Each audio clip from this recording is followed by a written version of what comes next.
This is Novel Marketing, the show that gives you innovative ideas on how to sell more books. With your hosts, agent, author, and marketing maven, Thomas Umstead Jr., and best-selling, award-winning author and marketing guru, James L. Rubart. Episode 187. I'm James L. Rubart, but you can call me Jim. I'm Thomas Umstead Jr. And in this episode, guys, we're going to talk to you about how to get a publishing board to buy your book. Or better said, how do you get a pub board to choose your book over the other 10 proposals they'll be pursuing at the same time they're looking at yours? So this is important, Thomas, because getting through pub board is not that easy. There are things you can do to up your odds, and you're really in this more than you've ever been because you are now going to editors at publishing houses and saying, all right, let's get this through committee. That's right. As a literary agent, this is a big part of my job, is interfacing with pub boards, albeit indirectly. And I think we should probably start off by saying, what is a pub board? Because that is industry jargon. Lingo, yeah. Yeah, and I will say, disclaimer, this is a traditional publishing focused episode. So if you're an indie, you can skip this episode. Our next episodes can be very indie friendly. Occasionally, though, topics are one or the other. So if we're not discriminating against you, remember the trad authors who listen to this show have to listen to a lot of indie episodes that they can't do anything with. So this is the one time the tables are turned. So the pub board, as we said, is the committee of decision makers at a publisher that make a go, no-go decision. And typically what will happen is, let's say a dozen proposals are brought to the committee and they'll pick one of those proposals to go on to be published. And these are proposals that have already been signed with agents and already been accepted by an editor. Or the editor is a fan of the proposal, and the editor will bring the proposal to the pub board to see if they can publish it. And every publisher is different, but let's just say our publisher here is meeting once a month. So once a month, they sit down, they're sitting around the table, and they're ready to go through those 12 proposals. So, and typically in December, a lot of publishers say, nope, no pub board in December, and some of them will even have a hiatus during the summer. So conceptually, you could have only 10 chances to get it through committee. But yes, Thomas, let's talk through who those people are that are sitting around the round table. Yeah, so the first person who's there is the editor. This is the champion for your book, and as an agent, this is the person I've been interacting with. So I will send, as for my clients, I'll send them a proposal to the editor. And the editor will look through the proposal. And sometimes the editor herself or himself will say, no, this book's not a right fit for us, and will reject it right away. So not every book or every proposal that's given to an editor goes on to the pub board. So the editor acts as an initial filter. The editor is only going to bring a proposal to pub board that the editor is already excited about. Usually. Sometimes if you're a big celebrity or something, the editor may bring it kind of as out of duty, right? It's like, I don't like this, but this person's the president of the United States, and I think that y'all should be the ones to reject this, not me. It's kind of an edge case. In most cases, the editor is your champion and the one for sure yes vote that you get. So you always know you're going to have at least one vote in favor of your book at a pub board from the editor for what it's worth. The next group are the other editors that are in that publishing house. And sometimes there'll be an editorial committee meeting before it goes to pub board. So say you have 3 or 4 editors at that publishing house. The one editor who is the champion will come and say, you know what? I really love this book by Thomas. Here's why. Let's take a look at it. And they get input from the other editors. Now, oftentimes it stops right there. And the other editors go, nope, I don't see that it's going to work for this and this and this reason. So it'll stop right there. So and we'll get into this in a second. There are a number of roles or a number of layers and levels that you need to sell through. So there's other editors. And then there's the sales department. Thomas, you want to talk a little bit about that? Yeah, the sales department is unique in that they represent a unique constituency. So if you think of pub board as like Congress or the Senate, right? Some senators represent rural areas and some senators represent urban areas. The sales team or the salesperson is the one person in the room who is representing other companies. So the salesperson is asking the question, will Barnes & Noble want to buy this book? Will other bookstores that I have relationships want to buy this book? And how much of this book will they buy? So the sales team and a publisher is not selling books to readers. They're selling books to bookstores, their actual customers. And so they're representing the bookstores. And sitting next to often the salesperson is the marketing person who is asking the question, is this the kind of book I can sell directly to readers? And sales and marketing are different in a big publishing company. If indies often have these combined because they do everything direct to reader through Amazon. But if you are traditionally published and you're wanting print sales through traditional brick and mortar bookstores to work for you, there is both a sales question and a marketing question. And these may have different answers, right? The salesperson is like, oh my gosh, but Barnes & Noble is going to love this book. Mardel is going to love this book. I think they'll buy it right away. Whereas the marketing person is like, I don't know if I can put it together a marketing plan with this author. Their platform is really weak. Or the inverse, right? Oh, I think we'll have a great opportunity to market this book directly to readers, but the salesperson's like, I don't think bookstores are going to want to stock it. And those two people in the meeting, their voice is very loud. Their voice is very, very listened to, because if the marketing guy, and some publishers, especially smaller publishers, it's just one person that does both sales and marketing. If that person says, no, I can't sell this book, your book is dead. And they basically have a veto on the book. And that's why platform's so important. And that's why the marketing plan inside of your book proposal is so important, because if they don't think it can sell, it won't sell. For my first book, I had an editor who was a real champion of the story. And he said to me, he sent me an email. He says, hey, there's no way I can get this through Pubboard unless my marketing director is on board. So I'm going to send it to her and we'll wait and see what she says. So he was astute enough to know if marketing doesn't get behind this, no chance. Fortunately, she did like the book and it went through, but you can see that the marketing person and the salesperson, as Thomas said, are looking at different factors when they're going to support the book or not. Then we come to the accounting people, and these are the people that say, I don't care about the marketing. I don't care about the hook of the book. I just care, are we going to be able to make money on this book? And so they're very logical. They are crunching the numbers. They're doing the comparative analysis. They are really going at it from a logical, analytical viewpoint.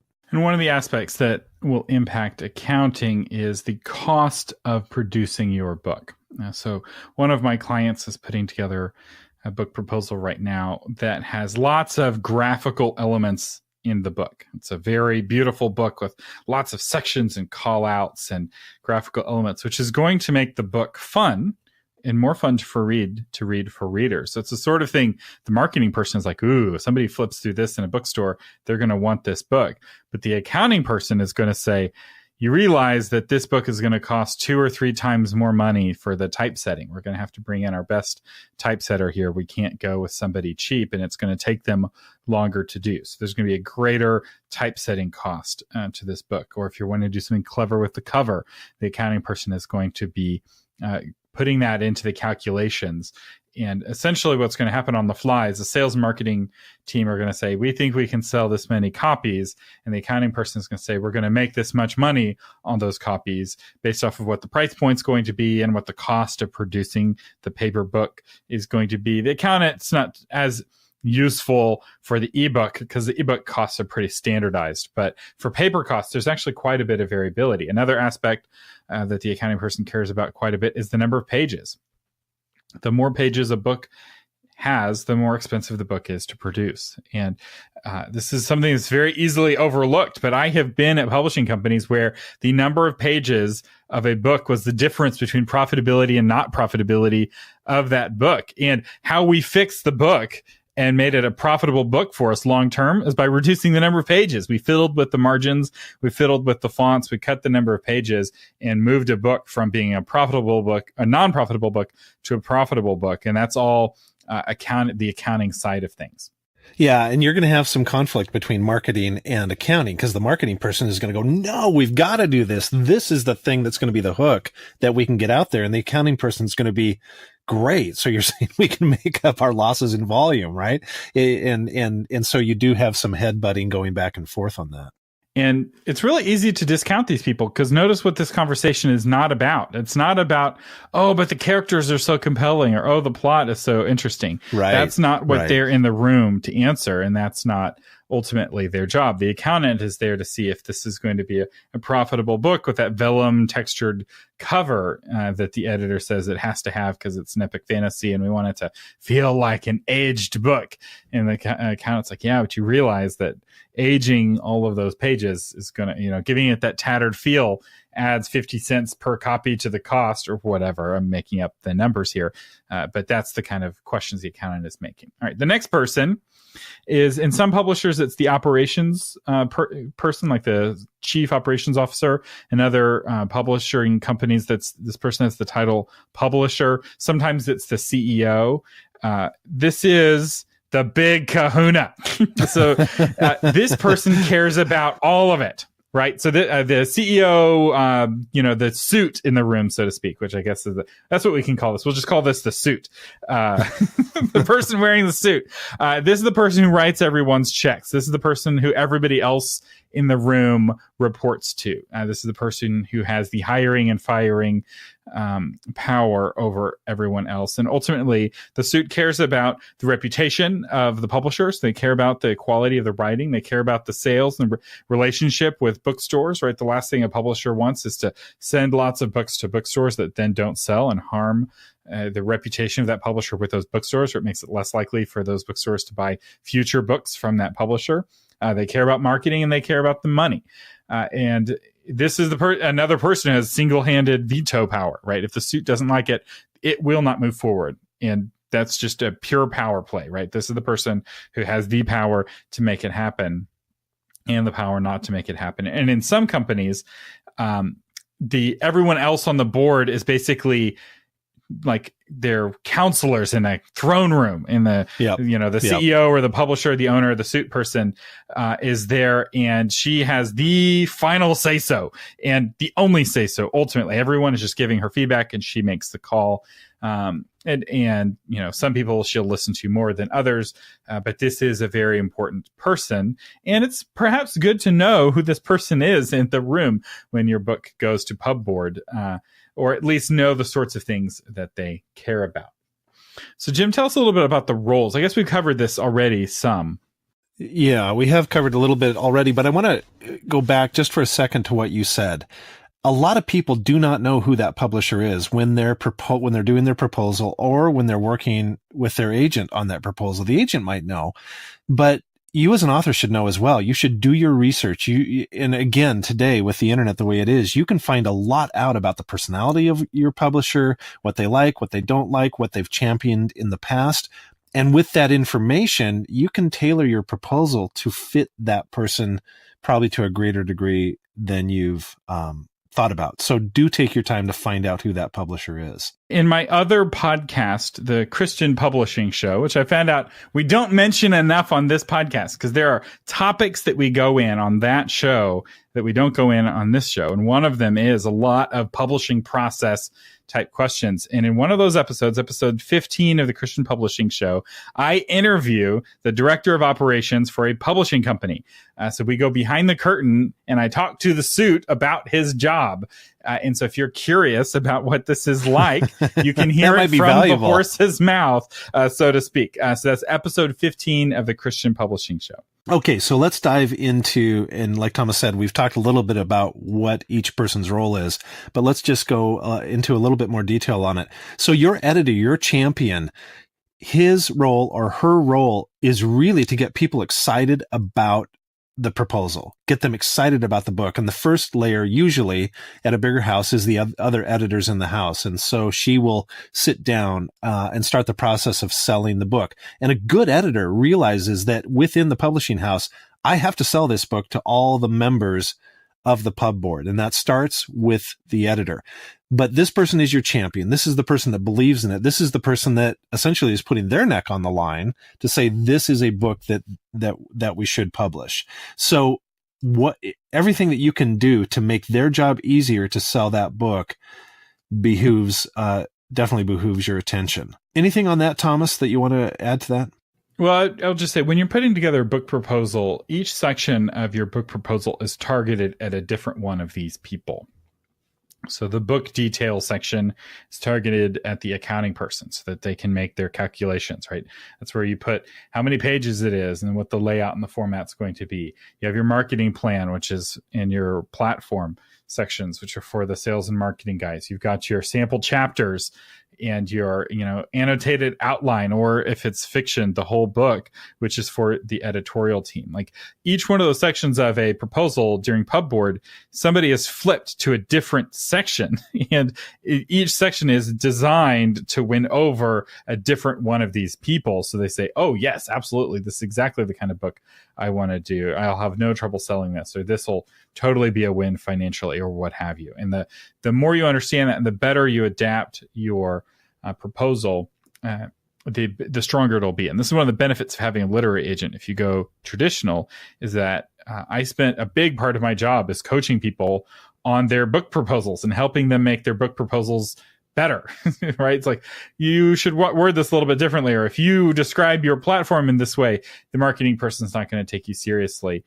Or maybe we can simplify the elements of your book to make it a little bit less expensive to publish. I get feedback on all these different aspects, as do other literary agents. So let's talk about, how does the meeting go? Some things to realize as you're developing your proposal. You are just one of a number of books being considered. As we said, maybe it's 10, 12 books that are being considered. And you have to realize your editor might or might not be good at pitching your book. I used to think that I've done this great proposal and it's sent out to everybody before the meeting, and everyone is going to read every section and understand and look at the writing and look at the marketing plan, but they don't. As Thomas said, a lot of times the only section that sales will look at is the sales section. A lot of times the only section that marketing will look at is the marketing sections. The editors just look at the writing. And so everyone looks at just their part of the elephant, except the publisher, who looks at the whole elephant as a whole. But consequently, if your editor is not good at pitching your book and driving up enthusiasm for the book, what do? Here's where you can make a difference.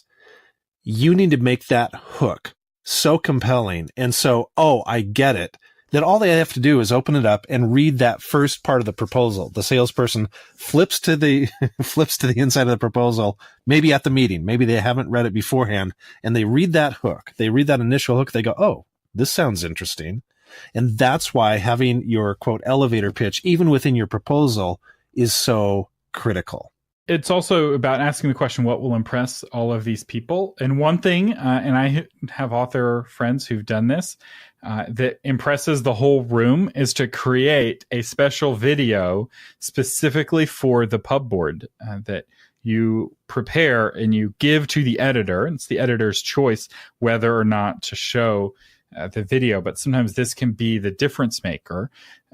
And, if they're looking at 12 book proposals and only one of those book proposals comes with a video, right? And everyone's gathered around and your head is giant on the projector in the conference room. Suddenly they'll all remember yours when it comes to vote at the end of the day. Suddenly you have shocked the Broca region of their brains and they remember you. And it's your opportunity to compensate perhaps for an editor who's not able to make a strong pitch for your book.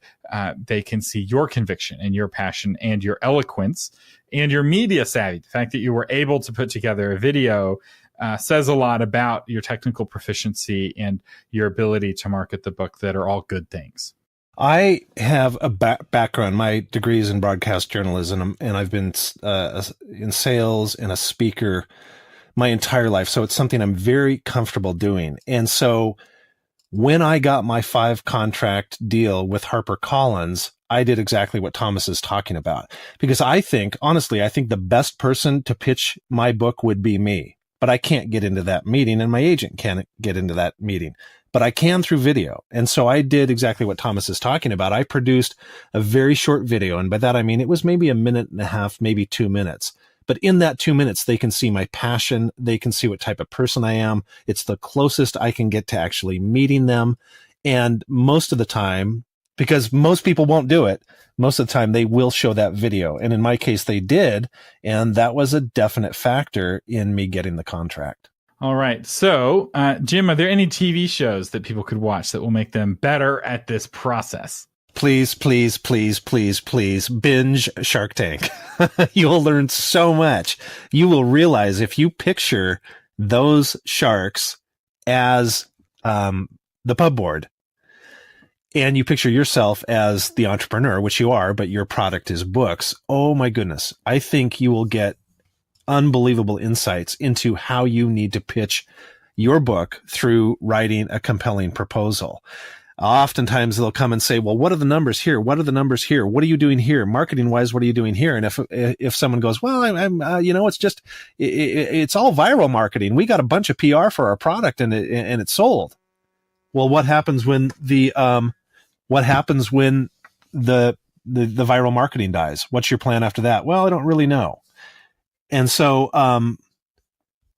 that's something that by watching that show, I think you'll glean a lot of insights. Yeah, that's really good. And one tip I will say when it comes to your proposal, because your proposal has to proactively answer all those questions, because unlike Shark Tank, you're not there being grilled. And you're probably glad for that, because having people say hard things about you and your book is not super fun. And, it's easier when you aren't in the room, so you don't have to, cry. But one of the things that I look for in a proposal that's often a real tell is the verb tense of the marketing section. So is this author talking about things they have done that were successful in the past, or are they talking about things that they hope to do in the future? And one of the things that I find is that authors who don't have what it takes often are very eloquent about what they will do and have very little to say about what they have done, which is one of the reasons why this podcast is so valuable. If you listen and put it into practice, is that if you do the things we talk about in these episodes, you will be able to have a very robust, here's what I've done, and a good, here's what I will do sections of your proposal that will really help you stand out from the crowd.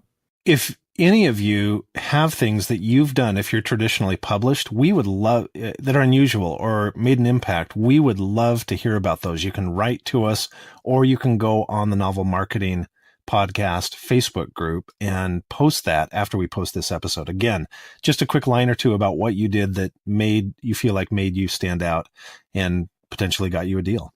All right. And our featured patron today is Lucia's Renaissance by C.L. Peterson. Jim? It is a novel of 16th century Italy, and in this book, heresy is fatal in late Renaissance Italy, so only a suicidal zealot would so much as whisper the name of Martin Luther.